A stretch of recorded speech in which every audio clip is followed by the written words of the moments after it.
alam mo yung gusto mong gawin yung gagawin mo. Mas gusto niya, ikaw kaya mga anak, buti kong sa lalaki, sususo. Tapos, hindi naman. Pinipilit mo, hindi po pwede yung gusto mo sa gusto ko. Kasi ako yung mga anak, hindi ka. Hoy, hindi tayo isolated ha, para kang lasing. Ang hirap po kasi gusto niya, biga ka lang. Eh, paano eh, ang nararamdaman ko, gusto ko umupo. Hirap nun.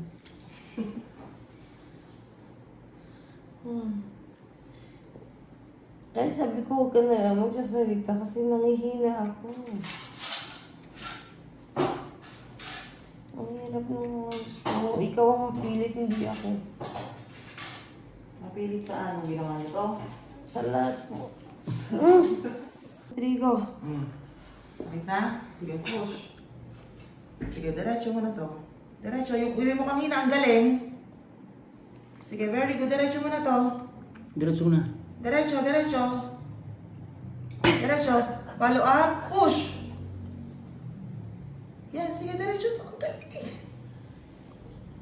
Sige pa. Labas na yung bundunan. Follow up. Push. Didiinin ko ba ito? Hindi na. Wala na. Wala na? O, baba mo siya. Nasusuka ka pa ba? Hindi mo pa. Baba mo naman. Kapag ka ganun tapos na, baba mo ko. Gusto mo ba mabilang ng tubig? Parang dry yung lalamunan mo? Pwede po ba? Oo. Ikaw lang po kami.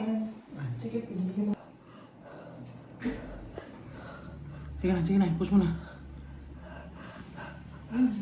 Ano gagawin ko? Wala pa eh. Wala. Nakita niya, di ba, nakaganyan na yung ulo. Ramdam mo kasi nandito na talaga. Tuloy-tuloy na yun eh. Tuloy mo na lang. Sige na. Sige, isang mahabang ire o dalawang push lang ito na magkasunod. Wala pa eh. Ay, sige. Kung kailan mo nakipili ire. Isang long push na lang ito.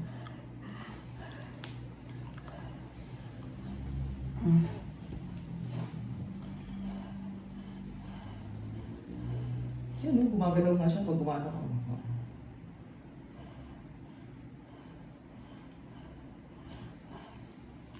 Ano, kaya? Wait lang, wala pa. Ayun na eh.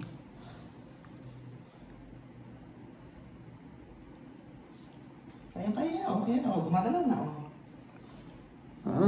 Okay.